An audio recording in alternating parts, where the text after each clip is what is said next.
ஓம் சக்தி. இந்த விழாழன் பிரார்த்தனை மிக முக்கியமானது. போர் சூழல், எல்பிஜி சிலிண்டர், கரண்ட், உணவு, பொருளாதார கஷ்டங்கள். அதனால இந்த விழாழன் எல்லோருமே எவ்வளவு தூரம் உண்மையாகவும் உறுதியோடு நீங்க பிரார்த்தனை செய்வது என்பதற்கு மிக அவசியம். ஒரு அமைதிக்காகவும் போர் நிறுத்தத்துக்காகவும் மேல்மருவத்தூர் குருபீடத்தில் பிரார்த்தனை செய்தால், தியானம் செய்தால் நடக்குமா என்பதற்கு நடக்கும். எத்தனையோ அதிசயங்களை ஆன்மீக மாநாடு உலக அமைதிக்காகவும் கொரோனா டைம்ல அம்மா செய்த யாகங்களும் வழிமுறைகளும் இந்த உலகத்தை காற்றுக்கொண்டே இருப்பதனால் இந்த பக்தி செலுத்தும் நாள் மிக முக்கியமானது. ஏன்னா எண்ணத்தோட குவியல் மருவத்தூர்ல ஆரம்பிச்சதுன்னா அதனுடைய அலைகள் உலகமெல்லாம் பரவும். அதை நீங்க நம்பணும். இன்னைக்கு நம்ம பாதிக்காட்டி கூட எத்தனையோ பேர் கஷ்டப்படுறாங்க, எத்தனையோ பேர் உயிரோடு இருக்காங்களா இல்லையான்னு கூட நம்மளுக்கு தெரியாது. அதனால ஒரு ஆன்ம உணர்ச்சியோட இந்த பிரார்த்தனையை செய்வோம். உலகம் நம்புகிறது பணத்தால் எதையும் பெறலாம்னு. எவ்வளவு சம்பாதிச்சு எவ்வளவு உணவையும் எவ்வளையும் தண்ணீரும் உங்களால் பணம் கொடுத்து வாங்க முடியும். அதனால்தான் அம்மா எப்பவுமே சொல்லிக்கிட்டே இருப்பாங்க, இயற்கை இயற்கை தான், செயற்கை செயற்கை தான். உங்களுடைய ஆன்மீக தொண்டு என்பது இறை சக்தியாக இயற்கை சக்தியாக உள்ளதை பாதுகாப்பதுதான் உங்களுடைய ஆன்மீக தொண்டா இருக்கணும்னு அம்மா பல முறை சொல்லியிருக்காங்க. உண்மையாவே இன்னைக்கு 108 செடிகளை எடுத்துட்டு வந்து சேர்க்கறது மட்டும் இல்ல, இதை அலங்காரமும் அம்மாவுக்கு சமர்ப்பணமாகவும் தந்த இந்த குழுக்கும் கைத்தட்டும் பாராட்டு. இங்க என்ன விதைக்கிறோமோ அதை தான் நாம் பெறுவோம், பயனாக பலனாக. அதனால இன்னைக்கு நம்ம வச்சிருக்கிறதுக்கு காரணம் என்னன்னா, உலக போர் 1, 2, 3 வேண்டாம். ஏன்னா நியூக்ளியர் த்ரெட் இருக்குன்னா அது எவ்வளவு படு மோசமாக இருக்குன்னு எப்படி பார்த்துக்குங்க. புல் முளைக்காட்டி எப்படி உணவு கிடைக்கும், மழை எப்படி வரும்ன்றத இன்னைக்கு உங்களுக்கு மேல்மருவத்தூர் ஆன்மீக ஆதிபராசக்தி இயக்கத்து மூலம் இந்த செடிகளை தருவோம். அதை பத்திரமாக மண்ணில் வைத்து பாதுகாத்து யாருக்கு கொடுக்க போறீங்க சொத்துன்னா உங்களை சன்னதி இருக்கு. பொது நலத்தோட இதை செய்யணும். ஏன்னா நம்ம வளர வளர இந்த மரமும் வளர்ந்து அதனுடைய மருந்தாகவும் பழங்களாகவும் நிழலாகவும் மழையாகவும் இந்த மண்ணை சத்துள்ளதாக மாற்றக்கூடிய பெரும் ஆற்றல் இந்த தாவரத்துக்கு உண்டு. இன்றைய தலைப்பு என்னன்னா, வெறுப்பை வெல்வோம். வெல்லுவோம்னா அடியோட பிடுங்கி எறிதல். இவங்க அழகா இல்ல, இவங்க உடம்புல இப்படிலாம் இருக்கு, ஒரு அருவருப்பா இருக்குன்ற ஒரு அருவருப்புன்னு ஒண்ணு சொல்லிக்கிறீங்க. அநாகரிகமான பேச்சு, வாய் இருக்கிறதுனால அநாகரிகமான பேச்சுல ஒரு வெறுப்பு வருது. அரசியல்வாதியை பத்தியோ நடிகரை பத்தியோ ஏன் தூரத்து உங்க சொந்தத்தை பத்தி கூட யாராவது ஒண்ணு சொல்றத நம்பி காது வழியா நீங்க சில வெறுப்புகளை கூட்டிக் கொள்கிறீர்கள். உணர்வு வழியாக, இந்த உணர்வு வழியாக என்ன வெறுப்பு வருதுன்னா, ஜாதி மதம் வெறுப்பு. நீங்க பிறந்தப்ப எந்த ஜாதி எந்த மதம் தெரியுமா? ஆனா இந்த ஜாதியில பிறந்தவர், இந்த மதத்தில் பிறந்தவர்னு சொல்லி நம்மள வெறுப்பேத்தி பழகாதவரிடம் கூட நம்ம வெறுப்பு செய்யறோம். அதனால்தான் அம்மா என்ன சொல்றாங்க, இந்த வாய் கண்ணு காதெல்லாம் நீங்கள் தியானத்து மீதும் உங்களை கட்டுப்படுத்தி கொண்டு வரணும்னு அம்மா சொல்றாங்க. அதனாலதான் சொல்றேன், இன்ஸ்ட்ரக்ஷனாவே இருக்காதீங்க. இங்க யாருமே அத்தாரிட்டி கிடையாது. அதுலயும் ஒரு வெறுப்பு வரும். இப்ப தலைமையில் இருக்கணும்னு வச்சுக்கோங்களேன், ஒத்துழைக்க மாட்டீங்க, ஒற்றுமை கொடுக்க மாட்டீங்க. கவனமா இருக்கணும். தலைமையில இருக்கிறவங்க எப்பவுமே தலை குனிந்து இருக்கணும். தாவரத்து மேல வெறுப்பு ஏன்னு கேட்டா, பக்கத்து வீட்டு மரம் என் பக்கத்துல நிழல் தருது. ஆனா அம்மா என்ன சொல்றாங்க தெரியுமா, ஒவ்வொரு முறையும் இந்த மாதிரி செடி உங்களுக்கு தானமாக தரும்போது, தர்மமாக தரும்போது அதை பத்திரமா நட்டு அதுக்கு தண்ணி ஊத்துறது அன்னை ஆதிபராசக்திக்கு அபிஷேகம் செய்யற மாதிரி. இங்க அம்மாக்கு எப்படி நம்ம அபிஷேகம் செஞ்சோமோ அதே மாதிரி அந்த செடிக்கு அவசியம். இந்த வெயில் காலத்துல நீங்க மாட்டும் சொல்லிட்டு போக கூடாது, மரத்தை வச்சவன் தண்ணி ஊத்துவான். டேய், நீ தான் மரத்தை வச்ச, நீ தான் ஊத்தணும். அதை தெரிஞ்சுக்கணும். கோபம் வந்தா என்ன பண்ணுவீங்க? அக்ரணியான பொருள்களை உடைக்கிறது. அப்ப இந்த பொருளை பண்ணும்போது இது எத்தனை பயன் தந்தது, இதை எப்படி முறையா ரீசைக்கிள் பண்ணணும், இது பூமிக்கு பாதியில்லாம பண்றதுதான். அந்த பொருள்களையும் நீங்க வெறுப்பு காட்டக்கூடாது. அடுத்தது என்ன பண்ணுவோம், விலங்கு மேல அதை கொடுமைப்படுத்துறதும் எனக்கு பிடிக்காது, இந்த மிருகம் பிடிக்காது, அந்த மிருகம் பிடிக்க, நீ அந்த உலகத்துல அதை படைச்ச. அப்ப தேவையில்லாம வெறுப்பை விலங்கிடம் காட்டுவது தவறு. தண்ணீர் கூட குருவிக்கு வைக்க மாட்டாங்க, காக்காக்கு வைக்க மாட்டாங்க, முறைக்கு அந்த உணவை வீணடிப்பாங்க. சோ இந்த வெறுப்பு பிறந்து எப்படி போய் உலகத்துல மற்ற உனக்கு என்ன உரிமை இருக்கோ அதே உரிமை இந்த விலங்கு தாவரத்துக்கும் பொருட்களுக்கும் இருக்கு. சாதாரண நாள்ல போய் கருவறை பணி செஞ்சா கொஞ்சம் கிடைக்கும், இன்னைக்கு குருவோட சேர்ந்து பலன் கிடைக்கும். வந்தோம் குருவியோட அருளும் பெற்று சம புத்திசாலியான கள்ளக்குறிச்சி மக்களுக்கு திரும்பவும் கைத்தட்டலும் பாராட்டுகளும். குரு என்பவர் வெளிச்சம் காட்டுபவர். நம்ம கஷ்டம் துன்பம் இதுக்கு வழியே தெரியல, யாராவது வந்து இதை சரி பண்ணிட மாட்டாங்களா, அது சொல்லிட மாட்டாங்களான்னு நினைக்கிறப்ப குரு மட்டும்தான் நம்மளுக்கு ஒரு வெளிச்சத்தை தன்னுடைய கண்களிலும் பாதத்தை தொழுபவரும் காட்டக்கூடியவர். அந்த குரு இருந்தா அவர் தெய்வத்தையும் காட்டுவார். அது குரு வழிபாடு பண்ணதான் அந்த குணங்கள் உருவாகும். இப்ப ஒரு அணி இருக்கீங்கல்ல, அந்த பேப்பரை தூக்கி எல்லாத்தையும் அதுல சும்மா பேசிட்டு திட்டிட்டு, நான் சொல்றது மாதிரி சும்மா பண்ணுங்க, தூக்கி பண்ணுங்களேன். செஞ்சு திட்டிட்டீங்களா, நல்லா கசக்கிடுங்க. கசக்கிட்டீங்கல்ல, நீங்க தானே திட்டினீங்க, நீங்க தான் சரி பண்ணணும். அந்த பேப்பர் கிட்ட மன்னிப்பு கேளுங்க. அதேபடி நான் கொடுத்தேன்ல அதே மாதிரியே கொடுங்க. கடைக்கு நடக்குமா அது? எல்லாரையும் போட்டு திட்டிட்டு சக்தி என்னை மன்னிச்சிடுங்க, தெரியாம செஞ்சுட்டேன், அந்த அர்த்தத்துல நான் சொல்லலன்னு சொல்லும் போது இந்த வடு இருந்துகிட்டே இருக்கும்.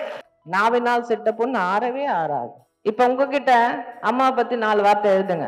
இது வந்து எப்படின்னா பதிவு, உங்களை பார்த்துக்கிட்டே இருக்காங்க உங்க பசங்க. நீங்க குடிச்சா அவங்களும் குடிப்பாங்க, நீங்க பெண்களை மதிக்காம மிதிச்சிங்கன்னா அவங்களும் மிதிப்பாங்க, நீங்க போன்லயே இருந்தீங்கன்னா அவங்களும் போன்லயே இருப்பாங்க. நீங்க அப்பா அம்மாவுக்கு வயசானவங்களுக்கு மருந்து மாத்திரன் பத்திரமா ஒரு அன்பு சொல் திட்டாம இன்னைக்கு சக்தின்னு மதிக்கிறாங்க. எப்படி ஒருத்தர் உழைப்பு எல்லாத்தையும் கொடுத்தவங்கள நம்ம மதிக்காம இருக்கிறதுன்றதும் வெறுப்பு தான். இப்ப அவங்க என்ன செஞ்சாங்க, வெறுப்போட ஒரு செய்தியை செஞ்சாங்க. அதனாலதான் அம்மா சொல்றாங்க மௌனமா இருங்க.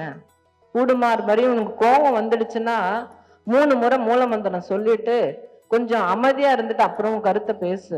இது மாதிரிதான் நீங்க அம்மா சொல்றாங்க. வருங்காலத்துல கல்வெட்டு உங்களுடைய கருத்தை தொண்டாக சேவையாக செய்யணும்னு அம்மா சொல்லி, அந்த காலத்தை மாதிரி வரைபடம்னா வரையணும். அந்த ஸ்ரீசக்கரம் வரைஞ்ச அத்தனை சக்திகளுக்கும் பாராட்டுகளும் நன்றி. நீங்க பண்ணது ஒரு பெரிய ஆன்மீக புரட்சி. இந்த மந்திரம் படிக்கிறீங்கல்ல, அதுல இருந்து காற்றுல இந்த ஒளி மாற்றத்தை கொண்டு வரும். ஓம் நான் இந்த மரபை சொல்லும் போது அம்மா சொல்றாங்க, நீ ஓம் ஓம் என்று சொல்லி பழகு, இந்த அபலை ஓலைகள் கிடைக்காது. ஓம்னு கத்துறோம்ல, ஓலை இடுறான்ல, அந்த மக்கள் இப்ப அப்படிதான் இருக்கிறாங்க. அவங்களுக்கு நம்ம பிரார்த்தனை பண்ணுவோம், நமக்கும் அந்த பாதிப்பு வரக்கூடாது. போன வாரம் வந்து குரு வழிபாடுல ஒரு சக்தி வந்து அம்மாக்கு பாத பூஜை சொல்லி நன்றி சொன்னாங்க. அந்த கல்ஃப் வார்ல 3 மணி நேரம் வித்தியாசத்துல அந்த பக்தருடைய மகன் தப்பிக்கப்பட்டது. ஏன்னா அதுக்கு பின்ன வந்த கப்பல் சேதமடைந்து அழிந்து விட்டார்கள், அந்த பாம்பு போட்டதுல, மிசைல்ஸ் போட்டதுல. அப்படி காப்பாற்றி கொடுத்த பங்கார் அம்மாவுக்கு நன்றி. ஒவ்வொரு முறையும் நீங்க மருவத்தூர்ல உங்க கத்துக்கிட்ட பாதம் அந்த கசங்கி போன காகிதம் நம்ம சொல்றதுக்கு முன்னாடி யோசிக்கணும். சொல்லிட்டு அந்த வார்த்தைகளை வார முடியாதுன்றதுக்கு தான் அம்மா சொல்றாங்க, பொறுமையும் மௌனமாக இரு, அது உன்னுடைய பாதுகாப்புக்குன்னு அம்மா சொல்றாங்க. 7 நாள கொண்டாட போறோம். எப்படி கொண்டாடலாம்னு பாத்தீங்கன்னா, ஒரே ஒரு நாள் திங்கட்கிழமை எப்படி இருக்கணும் அப்படின்னா டிஜிட்டல் மௌனம். இன்னைக்கு 6 மணில இருந்து அடுத்த நாள் 6 மணி வரைக்கும் அந்த போன் பக்கமே போக மாட்டேன், தொட மாட்டேன்னு ஒரு விரதம் இருக்க போறீங்க. யாரெல்லாம் இருக்க போறீங்க? திங்கட்கிழமை டிஜிட்டல் விரதம். 2வது நாள் என்ன பண்ணலாம் அப்படின்னா பசுமை தவம் சொல்லிட்டு முடிஞ்சு காஞ்சி வதங்க போற செடிகளுக்கெல்லாம் தேடி தேடி யார் தண்ணி ஊத்த போறீங்க? ஞாபகம் வச்சுங்க. இத மாதிரிலாம் ஒரு செவ்வாய்க்கிழமைனா ஒரு செடிக்கு தண்ணி ஊத்துறது வச்சுக்கோங்க. உங்க வீட்டு செடிக்கு மட்டும் இல்ல, ரோட்ல போறீங்க, பைக்ல போறீங்க, எதுலயோ போறீங்க, வாடி வதங்கி தண்ணி இல்லாம இருக்கும் இல்லையா, மீதி இருக்க தண்ணியை கொஞ்சோண்டு ஊத்திட்டு வாங்க. அதுக்கு என்ன பண்ணணும், உங்க பைக்லயோ எடுத்துட்டு போறதுலயோ ஒரு பாட்டில் தண்ணி இருந்தா போதும், அது ஊத்துற குணம் இருந்தா போதும். மிருகங்கள்லாம் ரோட்டுக்கு வந்து அவஸ்தைப்படும். அப்ப கொஞ்சோண்டு அது தண்ணி கொடுத்தீங்கன்னா கரெக்டா? இந்த குணத்துக்காகவே தண்ணியை தூக்கிட்டு போகணும். அடுத்தது 3ஆம் நாள் என்ன பண்ணலாம்? இவன்லாம் என்னோட எதிராளி, இவங்க பகையாளின்னு சொல்றாங்க, பங்காளின்னு சொல்றாங்க, பார்த்து புன்முறுவல் பண்ணணும். 3ஆம் நாள் புன்முறுவல். அழகா சிரிச்சு, எல்லாரும் சிரிச்சு காட்டுங்க பார்க்கலாம் எப்படி இருப்பீங்கன்னு. புன்முறுவலா இருக்காங்க. 4ஆம் நாள் என்ன செய்யலாம்? மன்னிப்பு. தெரிஞ்சும் தெரியாமலும், அறிந்தும் அறியாமலும், புரிந்தும் புரியாமல் ஏதாவது தவறுன்னு தெரிஞ்சாவே அம்மா உங்க மனசுல வந்துட்டாங்கன்னு சொல்லுங்க, கைத்தட்டுங்க. அதான் உண்மையான விஷயம். இது தவறு, இதை திரும்பி செய்ய விரும்பவில்லை அப்படின்றது இந்த செவ்வாடு இயக்கத்தை அந்த ஆண் இளைஞர்களை கைத்தட்டினாங்க. வந்த பிறகு குடிக்கிறது இல்ல, குடும்பம் குட்டின்னு பொறுப்பா இருக்காங்கன்னா அதுக்கு அம்மா தான் காரணம், அவங்க தான் காரணம். அந்த இளைஞர்கள் எல்லாம் அரசியல் போனாலும் கூட குடிக்கிறாங்க. ஆனா ஆன்மீகத்தில் வந்தால் தன்னுடைய மந்த சக்திகளும் சகோதரியாக பார்க்கிற அந்த எண்ணம் எவ்வளவு பெரிய நல்ல வேணும். 5 நிபந்தனையற்ற தொண்டு. எந்த பிரார்த்தனை வைக்காம அம்மா கிட்ட பார்கெயின் பண்ணக்கூடாது. அம்மா இதெல்லாம் நான் செய்வேன், இதெல்லாம் நீ செஞ்சிடணும் அப்படின்னு சொல்லாம ஒரு தொண்டை செய்ய வேண்டும். 6ஆம் நாள் என்ன செய்யலாம்? எல்லோரும் ஒன்றே, நீ வேறு நான் வேறு கிடையாதுன்ட்டு அவர்களுடைய பின்னணி நமக்கு தேவையில்லை. இன்னைக்கு நல்ல குணத்தோட நம்ம கிட்ட பழகுறாங்க, உண்மையா இருக்காங்கன்னா அவங்க பழைய கதையெல்லாம் தேவையில்லை, மனமாற்றம் அடைந்திருப்பார்கள். அவர்களை ஒற்றுமையுடன் பார்ப்போம். அடுத்தது எல்லாமல்ல இந்த 7ஆம் நாள் யாருக்கு சமர்ப்பணம்? குரு அம்மாக்கு சரணாகதி சமர்ப்பணம். இந்த விழாவின் ஆரம்பிச்சு அடுத்த விழாவின் வரைக்கும் இந்த ஒவ்வொரு நாளும் நீங்க செஞ்சுட்டு வந்து என்கிட்ட சொல்ல போறீங்க. தொண்டு, நன்றி அறிதல், மன்னிப்பு, பசுமை தர்மம், ஒற்றுமை. நான் சொன்ன டிஜிட்டல் தவம் பண்ணியே ஆகணும், இல்லைன்னா கஷ்டம். அடுத்தது வரவங்க சொல்லுங்க, வர முடியாதவங்க மேல்மருவத்தூர் ஆதிபராசக்தி சித்தர் பீடத்துல 3 கேள்வி இன்று நடக்கிற குரு வழிபாடை பத்தி உங்களெல்லாம் கூட காமிப்பாங்க. அதை நல்லா பார்த்து அதுல கேட்கிற கேள்விக்கு ரிப்ளை பண்ணுங்க. இப்படிதான் ஆன்ம வளர்ச்சி ஏற்படும். நம்மை நாமே கேள்வி கேட்டு நம்மை நாமே சுயசரி பண்ணிக்கிட்டே இருந்தாதான் நாம் பக்குவம் அடைவோம், பண்பா இருப்போம், மற்றவர்கள் கண்கில் நல்லவர்களாக செய்வோம். அமைதி வேணும், நிம்மதி வேணும், என் கஷ்டம் தீரணும்னா முதல்ல நீ தெளிவா இருக்கணும். மனசு அமைதியா இருந்தாதான் உன்னால யோசிக்க முடியும், உன் பிரச்சனையை நீயே சால்வ் பண்ண முடியும். அதை சொல்லி அம்மாவிடம் பிரார்த்தனை வைக்கிறேன். இந்த கூட்டு வழிபாடை அம்மா ஏற்றுக்கொண்டு உலகத்தில் அமைதியும் நீர் நிறைந்த உலகமாகவும் தூய சக்தியான காற்றும் இந்த உலகத்திற்கு தருவோம். வெறுப்போடு சொல்லுகின்ற வார்த்தை விஷம், அது மற்றவர்கள் தரவில்லை, நீங்களும் அதை உட்கொள்கிறீர்கள். அது மட்டுமல்ல, அமைதி என்று நீ மற்றவர்களுக்கு மருந்தாக அன்பான சொல்லாக நீங்க இருக்கும்போது அந்த மருந்து உங்க மனசையும் சாந்தப்படுத்தும், அமைதிப்படுத்தும். இத்தகைய நல்ல பக்தர்களான சிறந்த தொண்டர்களான கள்ளக்குறிச்சி மக்கள் ஆரோக்கியத்துடன் நல்ல ஆன்மீக வளர்ச்சி பெற்று எனக்கு பங்காரமா இருக்காங்க, அவங்க பார்த்துப்பாங்கன்ட்டு எல்லாரும் நிம்மதியா இருக்கணும். இந்த போரும் ஓய்ந்து மறுபடியும் நமக்கு ஒரு வாழ்க்கை துவங்க வேண்டும் என்று எல்லாமல்ல அருள்மிகு அன்னை ஆதிபராசக்தியும் குருவை வேண்டிக் கொள்கிறேன். ஓம் சக்தி. என்ன கஷ்டம் வந்தாலும் இந்த உணவு அவசியம், நீர் அவசியம், காற்று அவசியம்.